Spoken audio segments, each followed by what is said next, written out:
बहुत बड़े ऐलान प्रधानमंत्री की तरफ से आज जम्मू कश्मीर की ही सरजमीन से, श्रीनगर से, जम्मू कश्मीर का जो दिल है श्रीनगर, वहां से ऐलान किया गया है। मैं जगदीप जी आपसे सवाल लूंगा, लेकिन इस बीच मैं बता दूं कि मेरे साथ एक और बहुत खास मेहमान आरएस पठानिया जी, जम्मू कश्मीर बीजेपी के स्पोक्स पर्सन है, वो भी हमारे साथ जुड़ चुके हैं। आरएस पठानिया जी, आपका भी बहुत स्वागत है न्यूज 18 JKLH में। जगदीप जी, प्रधानमंत्री जी ने कहा है कि जम्मू कश्मीर में बहुत जल्द असेंबली के चुनाव होने जा रहे हैं, लोगों को अपनी सरकार मिलेगी, और इसके अलावा जो बार बार आप लोग कहते थे कि राज्य का दर्जा नहीं, राज्य का दर्जा नहीं, प्रधानमंत्री ने मोहर लगा दी है, राज्य का दर्जा भी मिलने जा रहा है जम्मू कश्मीर को। अबू हुरैरा साहब, आपका शुक्रिया, धन्यवाद। देखिए, निश्चित तौर पर ये बयान, दोनों ही बयान स्वागत के योग्य हैं, लेकिन सवाल क्रेडिबिलिटी का है, उस विश्वसनीयता का है जो कहीं ना कहीं भारतीय जनता पार्टी का शीर्ष नेतृत्व खो चुका है। अभी मेरे साथी नेशनल कॉन्फ्रेंस से बता रहे थे कि कैसे देश की सबसे बड़ी पंचायत के अंदर वादा किया गया और देश के गृह मंत्री द्वारा किया गया, बावजूद उसके बाद में ये कह देना कि अभी समय नहीं आया। और देखिए, ये इतिहास अब आ गया समय, प्रधानमंत्री जी ने कहा कि अब समय आ गया है। प्रधानमंत्री जी ने 2 करोड़ नौकरियों का भी वादा किया था। प्रधानमंत्री जी ने वो 15 लाख का भी वादा किया था। प्रधानमंत्री जी ने 450 रुपए के गैस सिलेंडर देने का वादा राजस्थान में भी किया था। ऐसे बहुतेरे वादे हैं जो मैं आपको गिनवा सकता हूँ। खैर, फिर भी होप फॉर द बेस्ट, हम उम्मीद करते हैं कि देर आए दुरुस्त आए।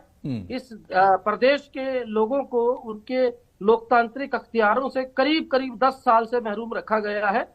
विधानसभा चुनाव से लेकर पंचायती चुनाव और नगर निगम, नगर परिषद के चुनाव से लेकर विधान परिषद तक अगर हम कहें, भले ही वो नुमाइंदे चुनकर नहीं आते, लेकिन कहने का तात्पर्य यह है कि अब लोकसभा चुनाव होने के बाद मैं समझता हूं इकलौता चुनाव ऐसा है जो संपन्न हुआ है, और बाकी हर जगह पर जो है लोगों का पब्लिक रिप्रेजेंटेशन करीब करीब खत्म हो चुका है। तो हम उम्मीद करते हैं कि माननीय प्रधानमंत्री मोदी जी के इस बयान पर, इस वक्तव्य पर केंद्र की सरकार टिकेगी। और इसमें एक और चीज मैं जोड़ना चाहूंगा अबू हुरैरा साहब, देखिए, इसमें देश की सर्वोच्च अदालत को एक क्लियर कट जो आदेश जारी करना पड़ा, रिस्ट्रिक्शन देनी पड़ी कि सितंबर तक चुनाव करवाए जाएं। तो प्रधानमंत्री माननीय मोदी जी का बयान जो है उस सर्वोच्च अदालत के फैसले और दिशा निर्देश के बाद आया है, ये भी काबिले गौर है। बाकी फिर भी हम स्वागत करते हैं और उम्मीद करते हैं कि बहुत जल्द इस प्रदेश को इसका राज्य का दर्जा वापस मिलेगा। अब तो कोई शक की गुंजाइश नहीं रही, अब तो कोई सियासत की गुंजाइश नहीं रही। खुद प्रधानमंत्री ने कश्मीर में जाकर यह बात कही है। आप लोग कहते थे ना कि होगा चुनाव, नहीं, आप लोग कहते थे ना कि बताई गई नहीं, अपोजिशन पार्टियां, जगदीप जी और आप ही लोग कहते थे कि चुनाव का तो नाम ही नहीं ले रहे हैं, प्रधानमंत्री जी नहीं कह रहे हैं। प्रधानमंत्री जी ने कश्मीर में आकर कहा, ऐलान किया है। अब कोई शक की गुंजाइश नहीं रह गई है। तभी तो मैं कह रहा हूं जनाब, देर आए दुरुस्त आए, हम इसका वेलकम करते हैं। चलिए, ठीक है। मेरे साथ एक और बहुत खास मेहमान वरिंदर सिंह सोनू जी, जम्मू कश्मीर PDP के स्पोक्स पर्सन है, वो भी हमारे साथ जुड़ गए हैं। वरिंदर सिंह सोनू जी, आपका भी बहुत स्वागत है न्यूज 18 JKLH में। मैं पठानिया जी आपके पास आऊंगा। मैं चाह रहा हूं कि वरिंदर जी से ही रिएक्शन ले लेता हूं। वरिंदर जी, देखिए, इंतजार की घड़ियां खत्म हो रही। प्रधानमंत्री ने यकीन दिला दिया है, जम्मू कश्मीर में बहुत जल्द असेंबली चुनाव होने जा रहे हैं। लोगों को, अब जम्मू कश्मीर के लोगों को अपनी सरकार मिलेगी, अपने विधायक मिलेंगे, और राज्य का दर्जा भी मिलने जा रहा है, जिसे लेकर अपोजिशन पार्टियां, जिसे लेकर कश्मीर के लोग भी परेशान थे कि राज्य का दर्जा छिन गया, कब मिलेगा। लेकिन प्रधानमंत्री ने कहा है बहुत जल्द वो भी मिलने जा रहा है। देखिए, ऐसे है कि जिस तरीके से पूरे देश में जो माहौल बताया जा रहा है कि हम पर कोई आसान नहीं होने जा रहा, पहले इस बात को समझिए। ये हमारा बुनियादी हक है, हमारी स्टेट, हमारे लेजिस्लेटर, हमारे ये बुनियादी हक है कि तो इस तरह से पेश किया जा रहा है कि जम्मू कश्मीर के लोगों को बहुत बड़ी सौगात मिलने वाली है। आप मुझे बताइए कि जम्मू कश्मीर को छोड़ के कोई ऐसी रियासत है हिंदुस्तान में यहां पर पिछले 8 सालों से असेंबली का चुनाव नहीं हुआ हो? और दूसरी बात यह है कि जिस तरह की ये बात मतलब करते हैं, सरकार से हम पूछना चाहते हैं, बताइए कि ये तो हमारा फंडामेंटल राइट है, आपने हमसे छीना है पिछले 10 साल से, तो आप ये किस तरह की बात? प्रधानमंत्री जी ने तो आज गिनाया है कि हमने 10 सालों में, वीरेंद्र जी, प्रधानमंत्री जी ने कहा जो पिछले 50 सालों में जम्मू कश्मीर को वहां की पार्टियों ने नहीं दिया, 10 साल में इस सरकार ने दिया है, मोदी जी की सरकार ने दिया है। 10 साल में कश्मीर को बदल कर रख दिया है। बिल्कुल, मैं बिल्कुल सहमत हूं उनकी बात से। जो पिछले 50 साल सरकार ने नहीं किया, किसी ने हमारी स्टेट छीन के हमें यूटी नहीं बनाई, वो आपने करके दिया। किसी ने हमें एक एलजी के तहत पूरी सरकार नहीं चलाई, वो आपने करके दिया। किसी ने एपटेक जैसी चोर कंपनी को ठेका देकर नौजवानों की नौकरियां नहीं खाई, वो आपने करके दिया। किसी ने लीकर माफिया हमारे सर पर नहीं लाया, वो भारतीय जनता पार्टी ने लाया। किसी ने रिसोर्स और मिनरल्स की लूट नहीं की, वो आपने की। किसी की नजर हमारी जमीनों पर नहीं थी, वो आपने की। हम कब कह रहे हैं आपने नहीं किया? आपने तो वो काम कर दिए कि जो जम्मू कश्मीर के लोग कभी सपने में सोच नहीं सकते थे। मैं ये कहना चाहता हूं कि आज आप मुझे बताइए, आज हमारी हालात क्या है, इसको समझने की जरूरत है। हम स्टूडियो में बैठ के बात तो करते हैं, आज जम्मू कश्मीर का नौजवान कहां खड़ा है? आज ये बातें समझनी पड़ेंगी कि ठीक है आप चुनाव करवाएं, अच्छी बात है, लोकतंत्र यहां होना चाहिए। वैसे तो जहां ना पंच है, ना सरपंच है, ना म्युनिसिपलिटी है, ना असेंबली है। चलिए, देश की जनता ने सब होगा, दिया, प्रधानमंत्री जी कह रहे हैं सब होगा, वक्त आएगा, सब होगा सरकार को। जी। अब वक्त की डेडलाइन तो हॉनरेबल सुप्रीम कोर्ट ने दी है 30 सितंबर। 30 सितंबर से पहले हॉनरेबल सुप्रीम कोर्ट ने कहा है कि इस पे चुनाव होना है। तो अब हम ये पूछना चाहते हैं कि क्या जम्मू कश्मीर के लोगों को इसी तरह से बंधुआ मजदूर बना के रखा जाएगा, या जम्मू कश्मीर के लोगों की वोट की पर्ची का कोई मूल्य होगा? इन्होंने जो बातें की है, प्रधानमंत्री ने कह दिया, अब भी इस पर शक कर रहे हैं वरिंदर जी। प्रधानमंत्री जी ने कह दिया, अभी भी शक कर रहे हैं क्या? अभी भी शक है क्या? मैं कह रहा हूं वो तो आज कहा, वो अभी कहा, हम तो वेलकम करते हैं। वो अभी कहा ना, मैं इससे पहले की बात भी कर रहा हूं, वो तो आज कहा। इसको आधा घंटा हुआ कहे हुए को, तो हम इसका वेलकम करते हैं। लेकिन हम ये कहना चाहते हैं कि जम्मू कश्मीर के लोगों के साथ पिछले 5 साल से जो हमारे साथ हुआ है, उसकी बात भी तो कोई करे। हमारे मिनरल्स की लूट हो गई है जनाब। जम्मू की अगर मैं बात करूं, मैं आम आदमी की बात करता हूं, बड़ी बातें मैं नहीं करता। हमारी 3000 रुपए की रेत की ट्राली 13,000 रुपए में बिकी है। ये इल्जाम मैंने नहीं लगाए, भारतीय जनता पार्टी के फार्मर एमएलसी ने प्रेस कॉन्फ्रेंस करके लगाए हैं। मैं थोड़ी कह रहा हूं, उनके एमएलसी ने प्रेस कॉन्फ्रेंस करके लगाए। चलिए ठीक है, मैं आरएस पठानिया जी, लूट हुई है, जो हमारी लूट हुई है उसके ऊपर कौन जवाब देगा? ठीक है, नहीं जवाब पठानिया जी देंगे। बीजेपी इसका जवाब देगी, सरकार इसका जवाब देगी। सरकार होती ही अपोजिशन के सवालों के जवाब देने के लिए। आरएस पठानिया जी, प्रधानमंत्री जी ने आज तो कई बड़े बयान दिए जम्मू कश्मीर को लेकर, डेवलपमेंट को लेकर, रोजगार को लेकर, नौकरियों को लेकर। आज 2000 युवाओं को नौकरियां आज दी गई और प्रधानमंत्री ने कहा कि पिछले 5 साल में 40,000 युवाओं को जम्मू कश्मीर में नौकरियां दी गई हैं। लेकिन इससे भी बड़ा बयान कि चुनाव होने जा रहे हैं असेंबली के जम्मू कश्मीर में बहुत जल्दी, और इसके अलावा राज्य का दर्जा मिलने जा रहा है। लेकिन अभी भी वरिंदर सिंह सोनू जी और जो अपोजिशन पार्टियां वो शक की नजर से अभी भी देख रही हैं। आखिर अपोजिशन को कैसे एतमाद में लेंगे, कॉन्फिडेंस में कैसे लेंगे? जी वरिंदर जी। देखिए, मैं ये कह रहा हूं हम शक की नजर से नहीं, मैं कह रहा हूं कोई एहसान नहीं है हम पे। हमें कोई बहुत बड़ा पैकेज नहीं मिलने जा रहा, हमसे छीना गया है। पठानिया जी अनम्यूट कर लीजिए, अनम्यूट कर लीजिए, जो वापस आप दे रहे हैं।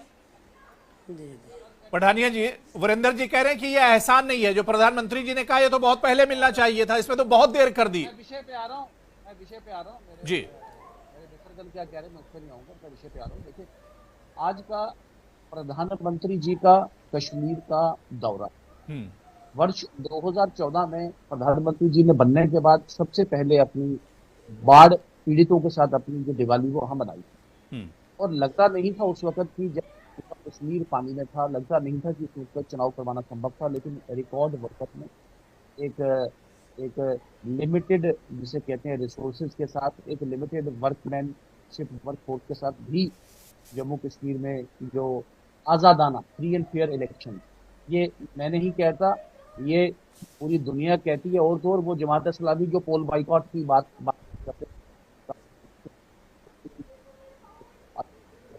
तो मैं बता रहा था कि वर्ष 2014 में भी सबसे पहली अपनी दिवाली यहाँ मनाई और यहाँ पे सबसे पहले फ्री एंड फेयर पोल को प्रधानमंत्री जी ने इंश्योर किया।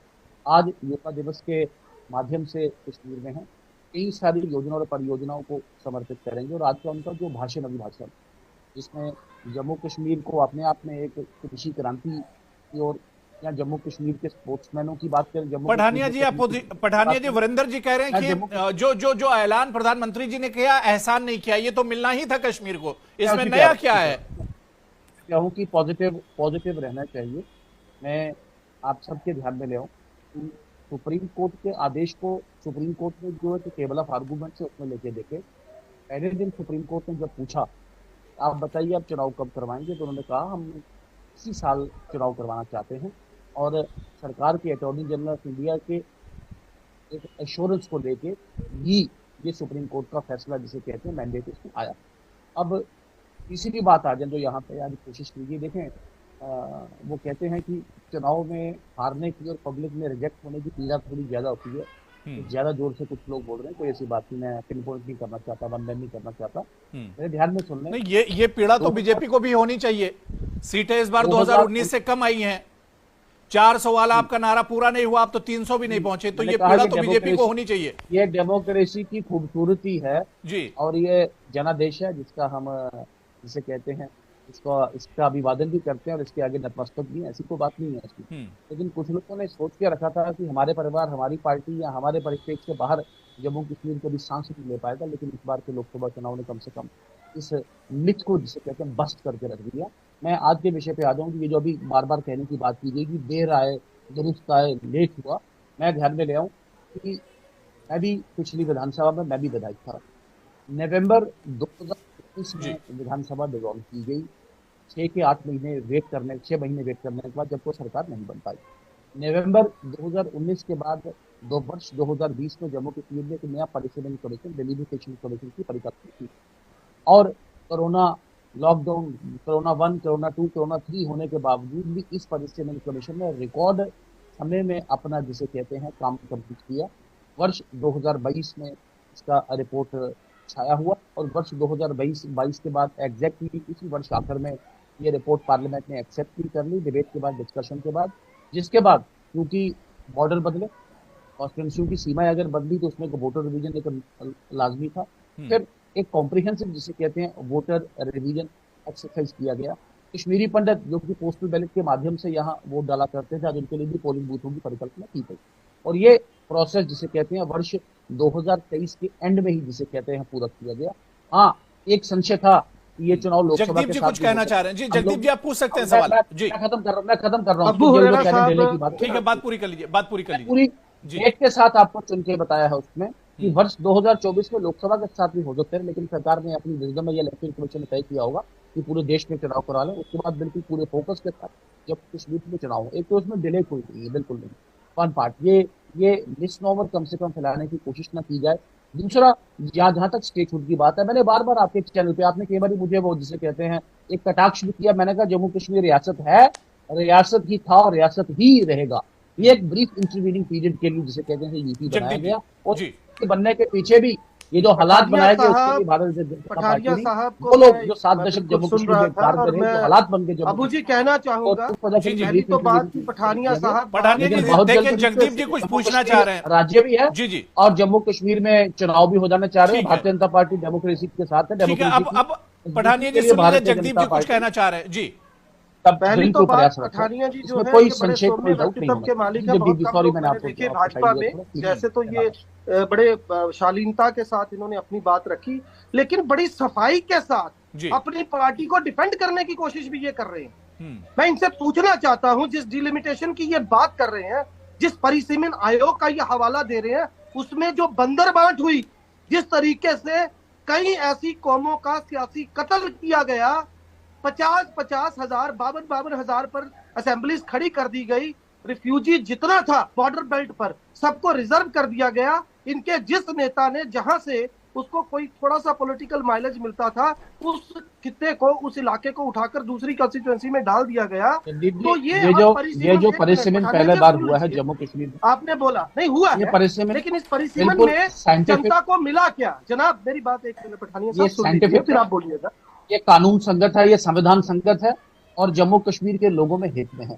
इस परिसीमन कमीशन ये शक्तिशाली निकाय है, आप इसको, और इस डिलिमिटेशन, यही तो बता रहा हूं मैं, पहले बार जम्मू कश्मीर को राजनीतिक पॉलिटिकल जस्टिस देने उसी संवैधानिक पावर का इस्तेमाल करते हुए आप सबको इसकी सराहना करनी चाहिए। और कांग्रेस, एनसी और पीपल्स डेमोक्रेटिक पार्टी आज कटघरे में खड़ी है। आज जम्मू कश्मीर के साथ ये पॉलिटिकल डिस्क्रिमिनेशन क्यों किया गया? पहाड़ी क्षेत्रों के साथ पॉलिटिकल डिस्क्रिमिनेशन किया गया। और ये ऐसा आप परिसीमन पे डिबेट करना चाहते हैं तो आपके ध्यान में ले आओ, दिल्ली में कांग्रेस की सरकार और जम्मू कश्मीर में नेशनल कॉन्फ्रेंस की सरकार। पहला परिसीमन जो जम्मू कश्मीर में हुआ बिना पॉपुलेशन सेंसस के किया गया, जो शेख अब्दुल्ला साहब की रिपोर्ट बनाई। इस पर हम लोग पास में बहुत बातें कर चुके हैं। मैं चाह रहा हूं कि बहुत अच्छा मौका है, प्रधानमंत्री जी जम्मू कश्मीर के दौरे पर हैं, इसी दौरे पर हम चर्चा कर लेते हैं। दौरे पर हम आ जाते हैं। दौरे पर प्रधानमंत्री जी का दौरा है, बहुत इंपॉर्टेंट है, इस पर ही हम बात कर लेते हैं। मैं सलमान सागर जी आपके पास आना चाहूंगा। प्रधानमंत्री जी श्रीनगर पहुंचते और वहां पर आज खिताब भी किया। प्रधानमंत्री की जो तकरीर थी उसके कुछ बहुत इंपॉर्टेंट पॉइंट है। प्रधानमंत्री जी ने कहा कि आवाम हम पर भरोसा कर रही है, एतमाद कर रही है। सलमान सागर जी, जम्मू कश्मीर में तब्दीली हमारी कोशिशों की वजह से, यानी बीजेपी और एनडीए की जो सरकार है, केंद्र की, सेंटर की जो सरकार है, उसकी वजह से जम्मू कश्मीर में आज तब्दीली देखने को मिल रही है। और प्रधानमंत्री ने अपनी तकरीर में सलमान साहब यह भी कहा कि 370 हटने की वजह से आज कश्मीर की तस्वीर बदली है। देखिए, जहां तक 370 हटने की बात है और वहां की तस्वीर बदलने की बात है जी, मैं समझता हूं जो उसके हामी है, जो उसके सपोर्टर्स है 370 के, जैसे नेशनल कॉन्फ्रेंस है, आज लोगों ने यहां नेशनल कॉन्फ्रेंस को मैंडेट दिया है, चाहे वो इन कारगिल के हमारे एक पुराने हमारे साथी थे, या हमें यहाँ एक बहुत बड़ी कामयाबी मिली कश्मीर में। तो मुझे लगता है कि उस चीज को बहुत जोरों शोर से उठा रहे थे, लोगों ने, तो उनकी तो शिकस्त हो गई। नहीं, वो सबको पता है रातों रात क्या हो रहा है, मैं उस पर नहीं जाना चाहूंगा। मैं ये कह रहा हूं कि एक मेजॉरिटी वोट जो नेशनल कॉन्फ्रेंस को मिला है वो इसकी अक्कासी करता है कि यहाँ के लोग 370 को लेके बहुत इमोशनल है, सेंटिमेंटल है। और अगर आप वो भी देखेंगे, वो वोट भी देखेंगे जो वहां पड़ा है, तो वो भी कोई 370 को उठाने के हक में नहीं पड़ा है। वो अगर आप यहाँ बहुत समझदार लोग बैठे हैं, उनको ये ज्यादा पता है कि अगर आप उस वोट को भी कंसिडर करें तो 370 को लेके तो कम से कम आप ये बोले कि वो बिल्कुल हामी है इस चीज के कि जो मानते हैं 370 हटाना गलत हो गया। और जहां तक इंफ्रास्ट्रक्चर डेवलपमेंट की बात है,